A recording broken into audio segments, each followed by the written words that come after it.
Hey there, folks. Welcome to our final installment, part 3 of 3 video lessons about the build-up to the Civil War in United States history. I am Miss Jennifer Blank, and I will once again be your guide on this journey. So today, our focus is changes in political parties. We've already talked about all those guys in parts 1 and 2. So today, we're talking about political parties. Now, something to note. Listen, our party structure currently is a bit of a mess. But let me assure you, it is nothing compared to what a mess it was in the build-up to the Civil War. Okay, so it's really, really important that we understand how the changes in political parties help to lead to open war and civil war in the United States. So we're going to focus on that today. So just to give you some data, numbers are always helpful, right? So we have some shift in political parties. So from 1852 to 53, we have 160 Democrats, 73 Whigs, no Republicans, one no nothing, and 4 other, right? And now, whoa,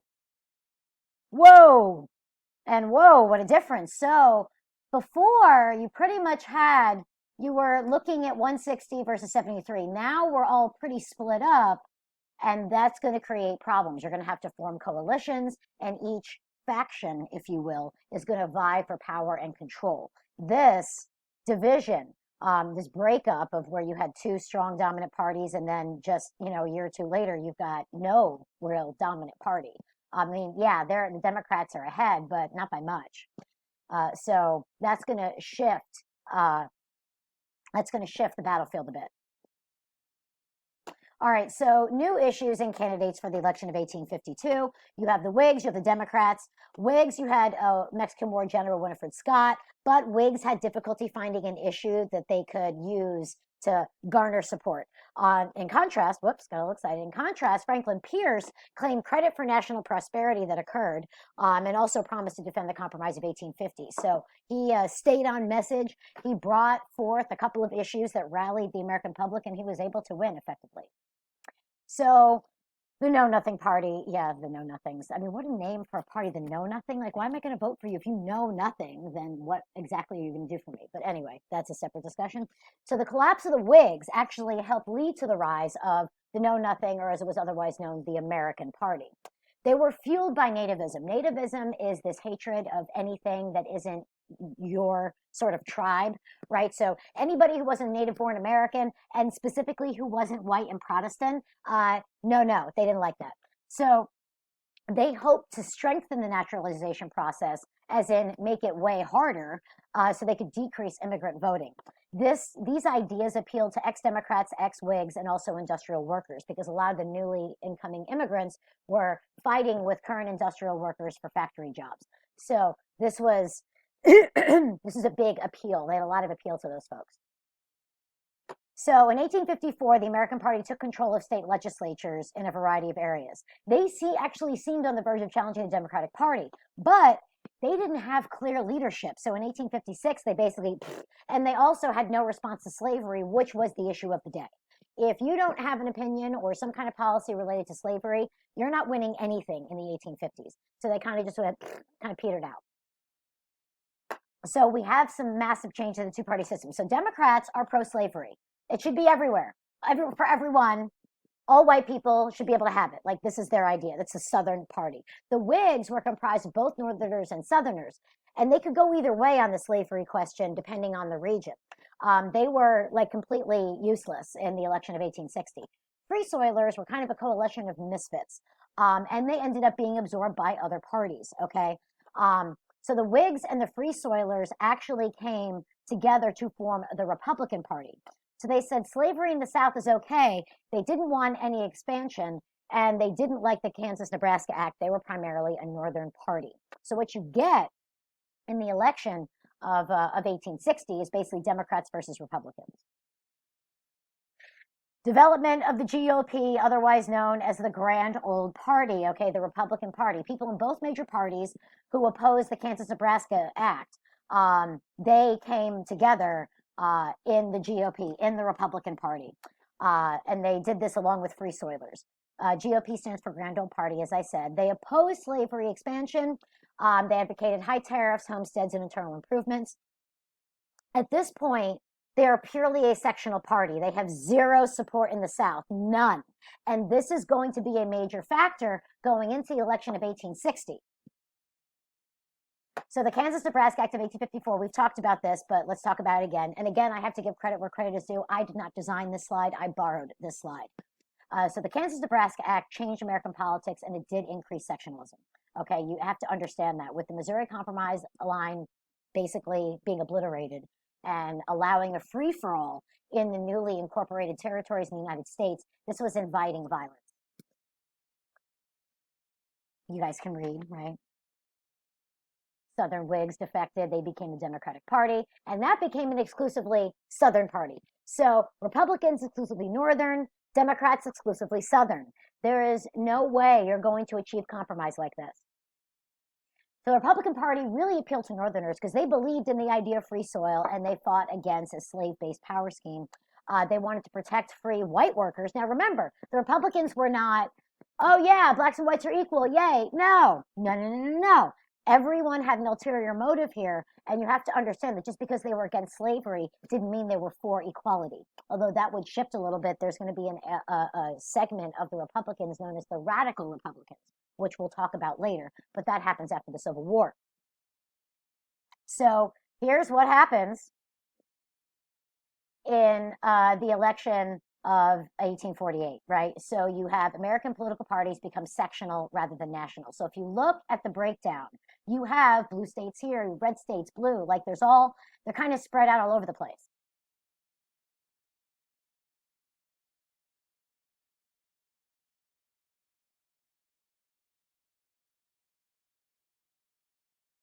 So just to give you a clue, you see how much this changed? Now we have complete Republican, complete Democrat, right? So you've got two sides in a battle, and they are clearly established by this point.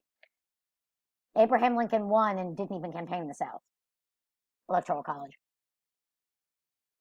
So we experienced a significant change between 1800 and 1860. In the early 1800s, you have sectional rivalries, but national parties are keeping the U.S. together. There's national appeal. By the 1840s and the 1850s, this is starting to break down. And by 1860, that national unity is completely gone. So the Lincoln-Douglas debates, these are important. This was not the presidential election. This was Illinois state election of 1858. Okay, so Douglas and Lincoln are duking it out.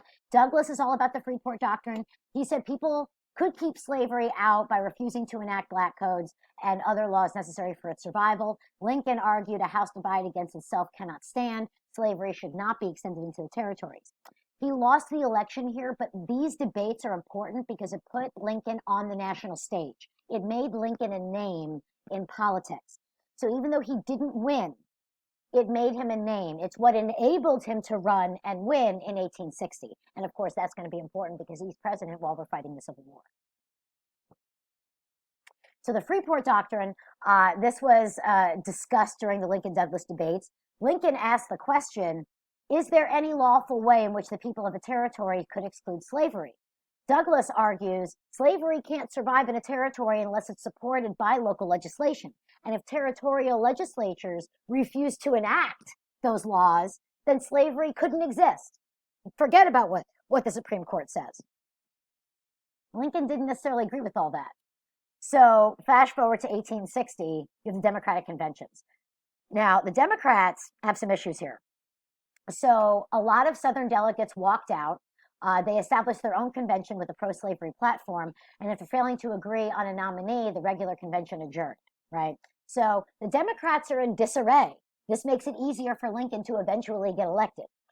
They had a separate Baltimore convention. Northern and Southerners could not agree, and the party split into sectional halves. Northern Democrats were for Douglas. Southern Democrats walked out and established their own faction. They nominated this guy, John C. Breckinridge, on a pro-slavery platform. So the Democratic Party is split, okay? It's going to be virtually impossible for them to win.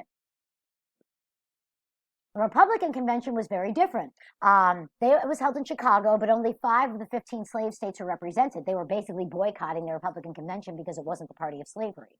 Republicans nominated Lincoln on the third ballot. And the GOP platform was political and economic program that was really for the North. It really didn't include any Southern interests. Upward revision of tariff, free farms in the West, railroad subsidies by government, preservation of the Union, and no extension of slavery. There's nothing here that a Southerner is going to get behind. A Southerner is going to hate all of it. So this is where you have this solidification of, or solidifying of, Republicans as the Northern Party and Democrats as the Southern Party. But of course, the Democrats are split, so this is going to create problems for them. So in the election of 1860, you basically have two separate elections. Lincoln versus Douglas in the North, and Lincoln wins handily. And then Breckinridge versus Bell, which was part of another offshoot party in the South. None of these guys are ever going to even come close to getting the electoral votes they need to win the election. GOP wasn't even on the ticket in 10 of the Southern states, but it didn't matter because there were enough electoral votes in the North that it carried. Lincoln won the election, like I said, right, directly due to the Democratic split. He won only 40%, just about, if you round up, of the popular vote, but he won the Electoral College by sweeping all the free states, everybody except New Jersey. Breckinridge won 44%, almost 45% of the South's popular vote, but it wasn't nearly enough to offset Lincoln's electoral landslide. And here's a map of that. So if you look here, here's the electoral vote, and this is what Lincoln won. All the red is what Lincoln won. There was no way that the other candidates could even come close to competing. He swept the Electoral College, and that's what elects the president after all. And here's a breakdown of who got what in terms of popular votes. So Abraham Lincoln is in blue, John C. Breckinridge is in green, Stephen Douglas is in red, and John Bell was in yellow. So that's how it broke down. Lincoln, even though the Southerners didn't like him, he still won the majority of the popular vote in addition to an electoral landslide. So either way, he won. Here's another way of looking at it. This is Lincoln's electoral vote. This is everybody else's. I mean, come on. It doesn't even come close. It doesn't even compare. So we have some essential issues that we need to talk about. United States versus States United, right? The South argued that we were separate individual states that formed the Union and that they could opt out. North said the Union created the states via the Constitution.